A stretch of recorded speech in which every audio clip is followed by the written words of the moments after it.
Hi friends, welcome back to our channel. So ఈరోజు టాపిక్లోకి వెళ్తే ఎన్ఎస్పిసిఎల్ అనే సంస్థ నుంచి మనకు ఒక జాబ్ నోటిఫికేషన్ అయితే రిలీజ్ చేశారు. సో దీనికి సంబంధించిన జాబ్ డీటెయిల్స్ అయితే చెక్ చేద్దాం.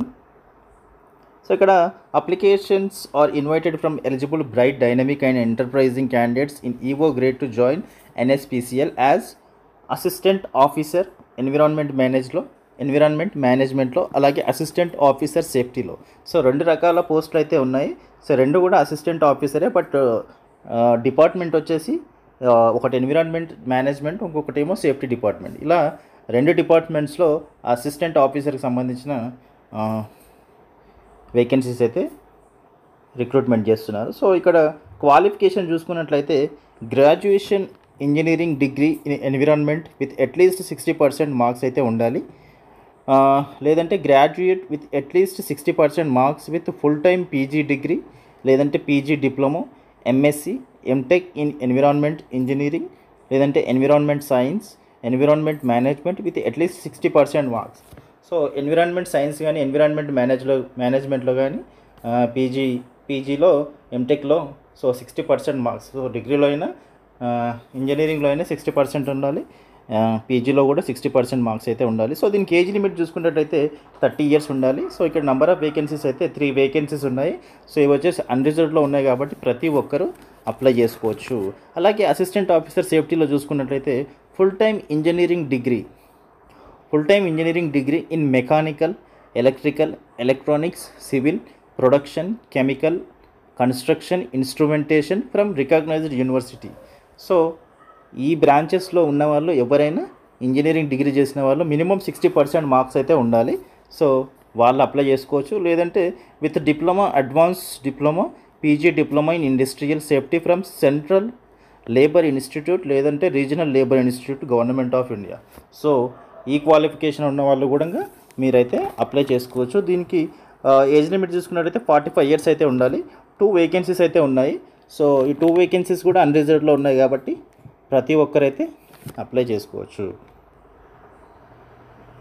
సో ఇక్కడ all the candidates have to upload the following documents while applying అని మెన్షన్ చేశాడు. సో అది వచ్చేసి 10th class certificate, mark sheets, date of birth proof కోసం, అలాగే Aadhaar card, pan card, so details of engineering degree mark sheets ఏవైతే ఉన్నాయో అవి కూడా అప్లై చేయాలి. సో పీజీ డిగ్రీ వాళ్ళు ఉంటే PG degree, PG diploma, MSc, MTech for assistant officer environment management వాళ్ళు దానికి సంబంధించిన మార్క్ షీట్స్ అయితే యాడ్ చేయాల్సి ఉంటుంది. అలాగే సేఫ్టీ డిప్లొమా ఫర్ అసిస్టెంట్ ఆఫీసర్కి final provisional certificate, final year consolidated mark sheets ఇవన్నీ మీరు అప్లోడ్ చేయాల్సి ఉంటుంది. ఒకవేళ SC, ST, OBC, NCL, XSM candidates ఎవరైనా ఉంటే వాళ్ళు మాత్రం పీవేవర్ కోసం సర్టిఫికేట్ అయితే అప్లోడ్ చేయాల్సి ఉంటుంది. సో ఇక్కడ సెలెక్షన్ ప్రాసెస్ మీకు ఎలా ఉంటుందంటే eligible candidates will have to appear for all India based online selection test. So మీకు all India based online test అయితే ఉంటుంది ఎలిజిబుల్ క్యాండిడేట్స్ అందరికీ కూడా. The online selection test will have 2 parts, 2 parts అయితే ఉంటుంది. ఒకటి వచ్చేసి సబ్జెక్ట్ నాలెడ్జ్ టెస్ట్, అలాగే ఇంకొకటి executive aptitude test. The candidates are required to qualify both in subject knowledge test and executive aptitude test. So ఈ రెండు టెస్ట్లో క్యాండిడేట్ అనేది ఖచ్చితంగా క్వాలిఫై అవ్వాల్సి ఉంటుంది సపరేట్గా. Like based on merit and short listed candidates after the test will have to secure minimum qualifying marks in interview. So దీని తర్వాత మీకు ఇంటర్వ్యూ ఉంటుంది. ఆ ఇంటర్వ్యూలో మినిమం మార్క్స్ అయితే రావాల్సి ఉంటుంది. The final selection will be based on 85% weightage of online selection test and 15% weightage of interview marks. So మీకు ఎగ్జామ్లో వచ్చేసి 85% వెయిటేజ్ అయితే చూస్తారు, అలాగే ఇంటర్వ్యూలో 15% అయితే వెయిటేజ్ అనేది చూస్తారు. సో ఈ రెండింటిని బేస్ చేసుకొని మీకు మెరిట్ లిస్ట్ అయితే ఉంటుంది. సో ఇక్కడ టెస్ట్ సెంటర్ చూసుకున్నట్లయితే మీకు ఢిల్లీ ఉంది, కోల్కతా ఉంది, రాయ్పూర్, బెంగళూరు. సో ఈ 4 సిటీస్లో మీకు టెస్ట్ సెంటర్ అనేది ప్రొవైడ్ చేశారు. సో అక్కడైతే ఎగ్జామ్ అయితే రాయాల్సి ఉంటుంది. ఇక్కడ చూసుకోండి, అసిస్టెంట్ ఆఫీసర్ ఎన్విరాన్మెంట్ మేనేజ్మెంట్లో 3 అయితే అన్రిజర్వ్డ్లో ఉన్నాయి, అలాగే ఇక్కడ 2 అన్రిజర్వ్డ్లో ఉన్నాయి. సో ప్రతి ఒక్కరూ అప్లై చేసుకోవచ్చు. అలాగే ఇక్కడ కంపెన్సేషన్ ప్యాకేజ్ చూసుకున్నట్లయితే మీకు మంచి ప్యాకేజ్ అని చెప్పుకోవచ్చు. Selected candidates will be placed in the pay scale 30,000 to 1,20,000 at the initial basic pay 30,000. The other benefits such as dearness allowance, other requisites, allowances, terminal benefits etc. will be admissible as per company rules in force from time to time. So మీకు basic పేనే 30,000 ఉంటుంది కాబట్టి so అన్ని అలవెన్స్లు కనుక్కుంటే salary మాత్రం చాలా ఎక్కువగా వచ్చే అవకాశం అయితే ఉంటుంది మీకు. సో 30,000 నుంచి 1,20,000 వరకు అయితే పే స్కేల్ అనేది ఉంటుంది మీకు. సో అప్రాక్సిమేట్లీ మీకు 60,000 వరకు అయితే శాలరీ ఈజీగా ఉంటుంది స్టార్టింగ్లోనే. సో ఇక్కడ ప్లేస్మెంట్ చూసుకున్నట్లయితే ఆల్ ఓవర్ ఇండియా వైజ్గా ఎక్కడైతే ప్రాజెక్ట్స్ ఉంటాయో, ఎక్కడైతే స్టేషన్స్ ఉంటాయో అక్కడైతే మీకు ఇనీషియల్గా పోస్టింగ్ అయితే ఉంటుంది. సో దాని తర్వాత మీకు నచ్చిన ప్లేస్కి మీరైతే ట్రాన్స్ఫర్స్ పెట్టుకునే ఛాన్సెస్ అయితే ఉంటుంది. దాని తర్వాత మీకు అలాగే సర్వీస్ అగ్రిమెంట్ బాండ్ కూడా ఉంది. సో ఇది ఎందుకోసం అంటే మీకు వన్స్ మీరు జాబ్లో సెలెక్ట్ అయితే 4 years పాటు మీరు ఇదే కంపెనీలో ఖచ్చితంగా వర్క్ చేయాల్సి ఉంటుంది. ఒకవేళ మేము వర్క్ చేయలేము 4 years అనుకుంటే మాత్రం 5 lakhs రూపీస్కి బాండ్ రాయాల్సి ఉంటుంది, 5 lakhsకి ఖచ్చితంగా. అలాగే ఎస్సీ ఎస్టీ పీడబ్ల్యూడి కేటగిరీస్ వాళ్ళైతే 2,50,000కి బాండ్ రాయాల్సి ఉంటుంది. సో ఖచ్చితంగా జాబ్ వచ్చిన తర్వాత మీరు 4 years అయితే ఇదే సంస్థలో వర్క్ చేయాల్సి ఉంటుంది. సో దాని తర్వాత మీరు ఎక్కడికైనా ఏ సంస్థకైనా మళ్ళీ వెళ్ళొచ్చు.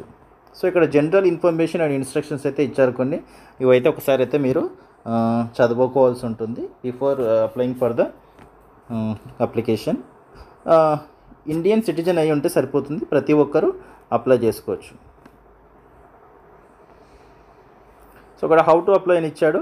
సో ఎలిజిబుల్ క్యాండిడేట్స్ ఎవరైతే ఉంటారో వాళ్ళు www.nspscl.co.in/pages/careers అనే వెబ్సైట్ నుంచి మీరైతే అప్లై చేయాల్సి ఉంటుంది. సో ఖచ్చితంగా ఒక ఫోటోగ్రాఫ్ ఉంటుంది, అలాగే సిగ్నేచర్ అయితే అప్లోడ్ చేయాల్సి ఉంటుంది.